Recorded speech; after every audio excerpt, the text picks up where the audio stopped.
नमस्कार दोस्तों, मैं अरुणेश मिश्रा स्वागत करता हूं आप सभी का मेरे आज के सेशन में। लास्ट लेक्चर में हमने शिवाजी द्वितीय तथा ताराबाई का शासनकाल देखा था और यह भी जाना था कि 1707 में औरंगजेब की मृत्यु हो जाती है और शिवाजी द्वितीय का कार्यकाल वास्तविक शासक के रूप में खत्म हो जाता है। तो आज हमें शिवाजी द्वितीय तथा ताराबाई के शासनकाल के बाद क्या हुआ उसके बारे में जानना है। तो जब शिवाजी द्वितीय तथा ताराबाई का शासनकाल समाप्त हुआ तो उसके बाद साहू जी अगले शासक बने और उनका शासनकाल 1707 से 1749 ईस्वी तक रहा। तो आइए और इनके बारे में जानते हैं। तो एक्चुअली हुआ क्या था, जब औरंगजेब की मृत्यु हुई थी तो उसके बाद बहुत सारे चेंजेस आने लगे थे और अब अगला बादशाह कौन होगा ये प्रश्न उठने लगा था और दिल्ली में भी बहुत सारे चेंजेस देखने को मिले।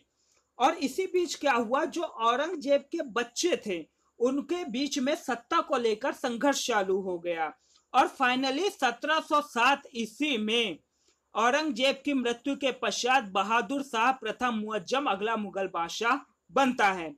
अब मैं जैसा कि आपको मैं बता चुका हूं पिछले सेशन में कि सन 1689 में जो मुगल थे उन्होंने मराठों की पुरानी राजधानी रायगढ़ पर हमला किया था और ये मुगल सेनापति जुल्फिकार खां के नेतृत्व में हुआ था। और जब इन्होंने रायगढ़ पर हमला किया तो उन्होंने रायगढ़ के किले को पूरी तरीके से घेर लिया था और पूरे रायगढ़ पर उन्होंने कब्जा कर लिया और यहीं से जुल्फिकार खां ने संभाजी की पत्नी येसुबाई, उनके पुत्र साहू जी और येसुबाई के समर्थक मराठा सरदारों को अपने कैद में कर लिया था। अब क्या हुआ, अब जब औरंगजेब की मृत्यु हो गई तो औरंगजेब की मृत्यु के बाद 1707 में जो शाहू जी थे उसको क्या किया गया, मुगलों द्वारा कैद से मुक्त कर दिया गया। एक्चुअली हुआ क्या, जब 1689 में रायगढ़ पर कब्जा हुआ था तो येसुबाई और साहू जी को मुगल दरबार में भेजा गया था तो वहां उनको नजरबंद करके रखा गया था। वहां उनके ऊपर कोई अत्याचार नहीं किया गया था कि वे वहां बंदी स्वरूप वहां रखे गए हैं, कि उन्हें किसी जेल में बंद करके रखा गया है। ऐसा बिल्कुल नहीं था कि अब ऐसा लगा हुआ कि उन्हें चैन से बांधकर बिल्कुल रखा गया हो, ऐसा कुछ भी नहीं था। वहां उनको मात्र नजर बंद करके रखा गया था। बहुत ही अच्छे ढंग से वो वहां रहते थे और बहुत ही अच्छे ढंग से उनका पालन पोषण किया गया था और वह बहुत ही सम्मानजनक स्थिति में वो वहां थे। और साहू जी को मुगलों के शिविर में औरंगजेब की पुत्री जीनत उल निशा ने पाला था। अब क्या हुआ, 1707 में औरंगजेब की हो गई मृत्यु और अब उसका बेटा बहादुर शाह प्रथम अगला मुगल बादशाह बनता है। तो हुआ क्या, जो बहादुर शाह प्रथम के शासन काल के समय में राजकुमार आजम शाह ने साहू जी को रिहा कर दिया और इसे मुगल शासक बहादुर शाह ने स्वीकृति दी थी कि हाँ आप इसको छोड़ दीजिए। तो औरंगजेब की मृत्यु के पश्चात 1707 में साहू जी को राजकुमार आजम शाह ने रिहा किया, जिसे मुगल शासक बहादुर स्वीकृति दी थी।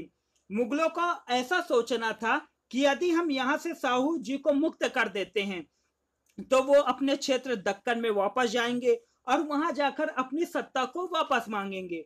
तो इससे क्या होगा, जो मराठा है वो आपस में ही लड़ मर जाएंगे और हमें कुछ भी नहीं करना पड़ेगा, हमें कुछ करने की जरूरत ही नहीं है, सांप भी मर जाएगा और लाठी भी नहीं टूटेगी। ऐसा सोचना था मुगलों का और लगभग ऐसा ही हमें देखने को भी मिलता है। पर ये जितना मुगल सोचकर बैठे हुए थे कि बिल्कुल ये एक दूसरे को मार ही डालेंगे, पूरा मराठा साम्राज्य समाप्त हो जाएगा, ऐसा कुछ भी हमें देखने को नहीं मिला कि दोनों एक दूसरे को बिल्कुल मार ही दे रहे हैं सत्ता के मद में चूर होकर। ऐसा हमें नहीं देखने को मिलता है। हाँ, लड़ाई जरूर हुई थी। तो अब जब साहू जी को वहां से रिहा किया गया तो वो दक्कन पहुंचते हैं। उनके साथ उनके पूरे साथी जो जो मुगलों के कब्जे में थे वे भी उनके साथ पहुंचते हैं और दक्कन पहुंचने पर अन्य कई मराठा सरदारों द्वारा साहू जी को सपोर्ट मिलता है। हालांकि यह कहें कि हम मोस्टली पूरे के पूरे मराठा सरदार जो हैं वो साहू जी के पक्ष में हो जाते हैं। और अब साहू जी बड़ी विनम्रता के साथ अपनी चाची ताराबाई से रिक्वेस्ट करते हैं कि आप मुझे मेरी सत्ता वापस कर दीजिए, ये मेरी सत्ता है, इस पे मेरा हक है। अब ऐसे आकर कोई बोल दे जो आज तक मुगलों के कब्जे में था और कहने लगे मुझे मेरी सत्ता दे दो, तो कोई देने से रहा। और जहां तक ताराबाई की बात है वो दे भी देती सत्ता, पर उनका मत ये था कि जब शाहू जी को कैद करके ले जाया गया था तो वो बहुत ही छोटे थे, वो मेच्योर नहीं हुए थे।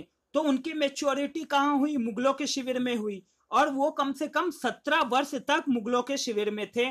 तो हम कैसे उन पर विश्वास कर लें? कहीं ये कोई साजिश तो नहीं है मुगलों की? इस कारण से क्या हुआ, जो ताराबाई थी उन्होंने अपना सत्ता शाहू जी को देने से मना कर दिया। तो क्या होता है, जब शाहू जी के रिक्वेस्ट करने पर उनको सत्ता नहीं दी गई तो सन 1707 में शाहू जी ने मराठों की राजधानी सतारा को घेर लिया। और इसी बीच में क्या हुआ, शाहू जी और ताराबाई के बीच उत्तराधिकार का संघर्ष प्रारंभ हो गया। तो अब जब सतारा घेरे में आ गया शाहू जी को, तो अब सतारा घेरे जाने पर ताराबाई ने अपने सेनापति धनाजी जादव के नेतृत्व में शाहू जी के खिलाफ सेना भेजी। तो 12 अक्टूबर 1707 ईस्वी में ताराबाई जी की सेना और शाहू जी की सेना के बीच भिड़त होती है खेड़ के युद्ध में। इसे खेड़ का युद्ध भी कहा जाता है, कुछ लोग खेड़ा का युद्ध भी कहते हैं। और इस उत्तराधिकार के संघर्ष में पहले ताराबाई का पलड़ा भारी रहता है, मतलब ताराबाई जो है वो जीतती हुई नजर आती हैं। परंतु इसी समय एक घटना घटित हो गई कि क्या हुआ, जो शाहू जी थे उनकी मुलाकात क्या हुई, बालाजी विश्वनाथ से होती है। और बालाजी जो विश्वनाथ है वो शाहू जी से मिल जाते हैं। और ये जो बालाजी विश्वनाथ थे यही आगे चलकर मुगल में पेशवा, वो मराठा में पेशवा बनते हैं। और यहाँ पर क्या हुआ, और ये बहुत ही बुद्धिमान थे जो बालाजी विश्वनाथ थे। और अब यहाँ पर क्या हुआ, जो ताराबाई की सेना थी उसका नेतृत्व तो सेनापति धनाजी जादव कर रहे थे। तो यहाँ पर शाहू जी जो थे वो शस्त्रों से ना लड़कर दिमाग से लड़ते हैं और कूटनीति का सहारा लेते हैं। और क्या करते हैं, जो धनाजी जादव हैं जो ताराबाई की सेना का नेतृत्व कर रहे हैं उनको बड़ी ही चतुराई से अपनी ओर मिला लेते हैं। और यह जो रणनीति थी वह बालाजी विश्वनाथ की ही थी। और यही बालाजी विश्वनाथ जो शाहू जी का साथ दे रहे हैं आगे चलकर पेशवा बनते हैं। अब जब धनाजी जादव शाहू जी के साथ चले जाते हैं तो अब काहे की सेना बची? ताराबाई की जो खुद सेना का नेतृत्व कर रहा था वही शत्रुओं से जा मिलता है, तो अब किस बात की लड़ाई बची? और अब ताराबाई क्या कर लेती? तो अब ताराबाई को शाहू जी के सामने सरेंडर करना पड़ता है। और 1707 ईस्वी में खेड़ के युद्ध में ताराबाई को शाहू जी से पराजित होना पड़ा। और विवश होकर ताराबाई अपने पुत्र शिवाजी द्वितीय और अपने समर्थकों के साथ पन्हाला की ओर चली जाती हैं। और वहीं पन्हाला के किले में वो शरण लेती हैं। और वहीं से कोल्हापुर में ताराबाई और उनके पुत्र का प्रभुत्व स्थापित हुआ। और ताराबाई वहीं से अपने बेटे को शासक बनाकर वहीं से शासन करना स्टार्ट करती हैं। और जब इन्होंने कोल्हापुर का शासक बनाया तो शाहू जी द्वारा इसका कोई खास विरोध नहीं किया गया कि तुम वहां कैसे शासक बन गए। अब जब शिवाजी द्वितीय और ताराबाई पन्हाला पलायन कर जाते हैं तो अब पूरी वास्तविक शक्ति शाहू जी के पास आ जाती है और शाहू जी का सतारा में राज्याभिषेक होता है। तो शाहू जी सतारा में राज्याभिषेक कराते हैं और शासन करना चालू करते हैं। और शाहू जी 1707 से लेकर 1749 तक शासन में रहते हैं। ध्यान रखने वाली बात यह है कि मराठा का शासन शाहू जी के पीरियड में मराठा का शासन दो भागों में बट जाता है। तो क्या होता है, जो मराठा का शासन है वो दो भागों में बट गया। जो सतारा क्षेत्र था वो शाहू जी नेतृत्व करते हैं और जो कोल्हापुर का क्षेत्र था वो कोल्हापुर के क्षेत्र में शिवाजी द्वितीय के नेतृत्व में आता है और उनकी संरक्षिका जो होती हैं वो ताराबाई होती हैं। और शिवाजी द्वितीय के नेतृत्व पर अब शाहू जी ने कोई ज्यादा जोर भी नहीं दिया था कि तुम कैसे कोल्हापुर पे वो बन गए। और क्या हुआ कि थोड़ी अनबन तो बनी ही रहती है, क्योंकि लड़ाई हुई थी तो थोड़ी अनबन बनी ही हुई थी। इस प्रकार से क्या हुआ, इस प्रकार से ताराबाई का पतन हो जाता है और वो कोल्हापुर देखने लगती हैं और वास्तविक शासन शाहू जी के हाथों में आ जाता है। अब शाहू जी जो है, शाहू जी बालाजी विश्वनाथ को अपना पेशवा नियुक्त करते हैं। हालांकि जो शाहू जी थे उन्होंने एक नया पद बनाया था, उन्हें सेना करते कहते थे, मतलब सेना को संगठित करने वाला। तो ये जो बालाजी विश्वनाथ थे वह सेना करते के पद पर पोस्ट हुए थे, नियुक्त हुए थे। पर आगे चलकर ये बालाजी विश्वनाथ पेशवा बनते हैं। जैसा मैं बता चुका हूं आपको कि ये जो पेशवा का पद था उसका सृजन छत्रपति शिवाजी महाराज ने किया था, और पेशवा पद पर कोई व्यक्ति छत्रपति द्वारा नियुक्त किया जाता था।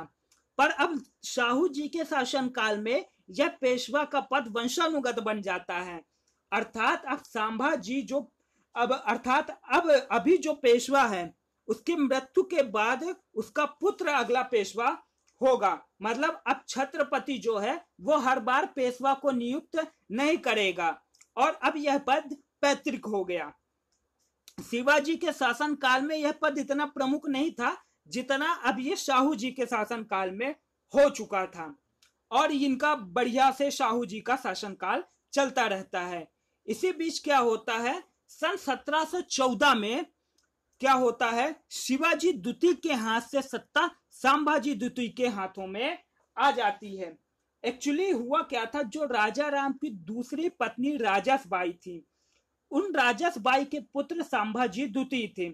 इन्होंने क्या किया, इन्होंने शिवाजी द्वितीय के हाथ से सत्ता छीन ली और अब वह शासक बन गए। कौन? संभाजी द्वितीय।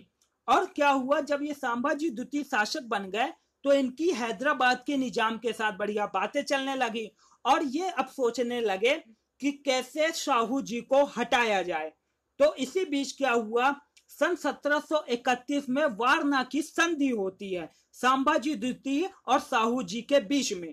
तो इन दोनों के बीच में जो कॉन्फ्लिक्ट चल रहा था वो यहाँ पर सुलझाया जाता है, और ये संधि क्या हुई, संभाजी द्वितीय और शाहू जी के बीच होती है, और इस संधि के तहत कोल्हापुर के छत्रपति को मान्यता दे दिया जाता है, और इन दोनों के मध्य शत्रुता का अंत होता है 1731 ईस्वी में वारणा की संधि के तहत। और कहें कि इस संधि के तहत कोल्हापुर के शासक ने सतारा की अधीनता स्वीकार कर ली कि अब जो सतारा है वो मेन पावर में होगा। कोल्हापुर अब मेन पावर में, मतलब कोई अलग राज्य नहीं है, वो सतारा के अंदर ही आएगा। और ये जो वारणा की संधि थी ये बाजीराव प्रथम की बहुत बड़ी उपलब्धि मानी जाती है, और इसी के साथ दोनों के मध्य शत्रुता का अंत होता है। और फाइनली 1749 ईस्वी में शाहू जी का शासनकाल खत्म हो जाता है। आई होप आपको सब समझ में आया होगा। अगले लेक्चर में हम देखेंगे कि कैसे पेशवा की शक्ति बढ़ती है और छत्रपति की शक्तियां कम हो जाती हैं, और संगोला की संधि के बारे में जानेंगे। तो बने रहिएगा। अब क्या है, अब छत्रपति की जो शक्तियां हैं वो बहुत ही कम होती जा रही हैं और पेशवा उभरते जा रहे हैं। एक लेक्चर के बाद हमारा छत्रपति वाला सिस्टम खत्म हो जाएगा और हम पेशवा के बारे में पढ़ने लगेंगे। जाते जाते 4 लाइन आपके लिए मैं आपको बता दूं कि ये लाइन मेरे द्वारा नहीं लिखी गई हैं, मैंने भी इसे कहीं से पढ़ा है।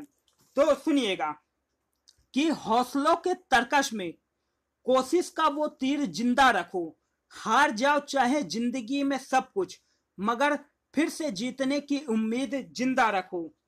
तो इन्हीं पंक्तियों के साथ मैं आपसे विदा लेता हूं। बने रहिए मेरे साथ, तब तक के लिए धन्यवाद।